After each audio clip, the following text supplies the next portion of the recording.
Oh my God. You have no fucking idea. You have no fucking idea. Doesn't that level of adrenaline make you feel alive though? Like every I was detail. addicted to it. Yeah, I was addicted to it. Yeah.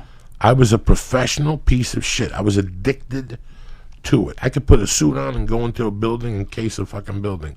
I just opened this door. Louis. No, there's no Louis in here. I knew there was no Louis in here. I just came in here to see who was in here and what was in here. And what were you guys doing in here? That's why you always close your door, because this guy's like me, will just knock. And go like this and go, Louis, I got oh shit, I got the wrong office. And you're like, thanks for, all right, sorry about that. That guy's casing your world. Or you have to assume he's casing your world. Because that's how I cased your office. Just a regular fat fuck with a suit on. And you're happy. What a nice guy. Oh my God, he was a gentleman.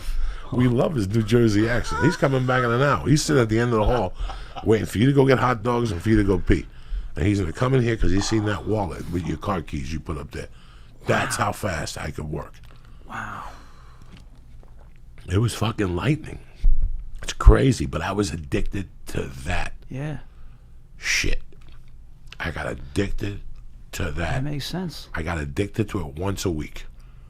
You know, because I was doing at least one drug burglary a week. Because you rob somebody, you do the drugs, you hide for a day, you spend the money, and now you need another fucking hookup. Don't you think this is exactly like Donald Cerrone? He's the way he trains. He's out there. He's doing bungee jumping. He's skydiving. He's doing all that shit. He's doing the same exact thing that you're talking about. Like that's his. No, it is. It's the exact same thing. You're chasing adrenaline. It's just different fucking forms. Different methods, different forms of doing it. But it's still the same exact thing, and that's what keeps him alive. That's what makes him passionate about what he does. It's still, he's got that adrenaline, and he'll be the first to say, like, that's my addiction. Like, I'm never giving that up. And it's very clear. No one's gonna, like, Dana White comes and says, hey, we need you to tone that down. He's, no, I won't do it. That's what I live for. Like, that's what I makes like you feel things alive. that are real. Yeah. I'll tell you what brought me back to life: jiu-jitsu. Yeah. I was telling somebody today that it was because I seen all the weaknesses, not only in my jiu-jitsu and I saw all the weaknesses in my athletic abilities. I saw the weaknesses in my personal life, how it affected I saw the weakness in, I couldn't breathe. I was getting anxiety over a guy on top of me. What happens if two guys come out of a car and get on top of me and they rape my daughter? I can't have that position. I can never be in that situation. So that's what you prepare your mind. God knows it's never going to happen. But you got to assume it is in today's fucking big bad world. You don't know what the fuck's going to happen. So when I saw all those holes in my personal game, I go, I'm going to stick this out. But what I'm addicted to the most is the in the moment. And I love my heart beating. I love one of my favorite scenes in any movie, because the director or whoever thought about it was so brilliant, was Godfather, before Michael shoots the two guys in the restaurant. The train is stopping. You hear train screeching. You hear them stopping to pick people up. If you've ever done anything bad in your life, there's a point of the adrenaline that your ears start ringing. You have no fucking idea when your ears start ringing. When you're doing something and you're deaf from the adrenaline, that's a complete different world. When I robbed that jewelry store with Marblehead that time, when I was running up the corner, I was looking at grand larceny. You know, I'm looking at theft. I'm looking at 1,000 things. I'm looking basically at 12 and a half fucking years. Or maybe 8 years with good behavior. But I'm looking at time. My ears were ringing when I was running.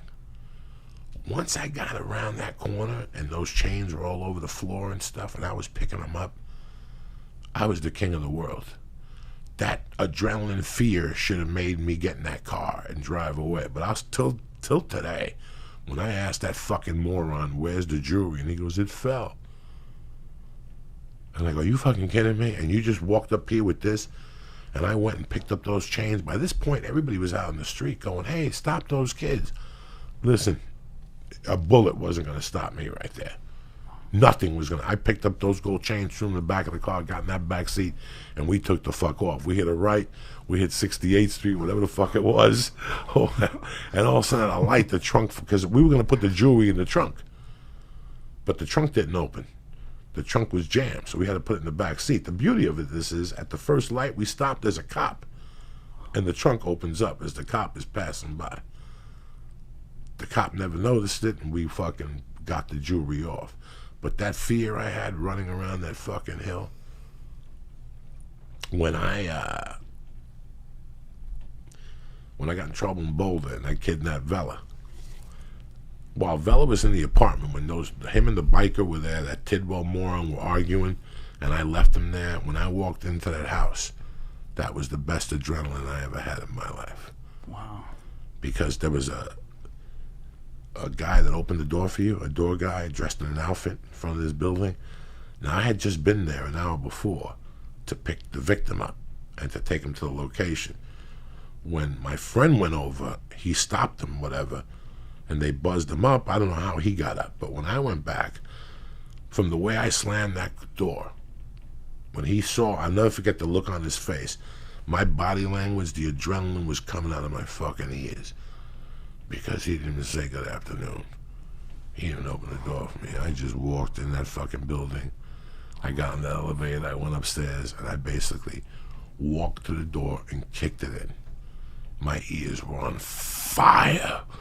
I mean, my body was just hot. That's a fucking great feeling when you're on fucking fire. And I kicked the door in, and they had like a ceiling, and I just jumped up and pulled it down. I pulled the whole fucking, you know those drop tile ceilings? Yeah. Like the coke was on one of those tiles. I knew the tile. Guess what? I didn't have time. I just jumped up like a gorilla that I am. Oh my God. And pulled it, and the thing just came. It was like, it looked like 9/11. Oh You ever see my those God. things hanging? That's how the roof looked. Like the basement of Tower 4, whatever the fuck it was. There was beams hanging, dust everywhere. When I walked out, I had dust all over my face, my shirt. I had ripped that fucking ceiling down. I fucking picked up that coke and I went in the car. You have no idea how I felt. By the time I got out, I was already that clear because it's so funny. Lee, how you feeling, dog? I'm feeling fine. You ready for another star? Sure, but I'm just like, how did you only get caught Crazy. once? You're That's so tearing crazy. down buildings, you're kicking down doors. Just- You're doing 9/11s. Your adrenaline Yeah. will take you to can't places sleep. you can't think. You can't think logically. But here's the beauty of it that I've always thought about. Okay, so I parked the car facing whatever the fuck, this direction.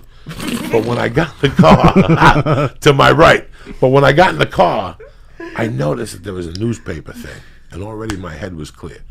Because when I pulled out of that thing, I crossed over right onto 19th and Canyon Boulevard, and that's where the halfway house is. How much of a sign is that? We're going in like fucking Marines, you understand me? Welcome to church, motherfucker.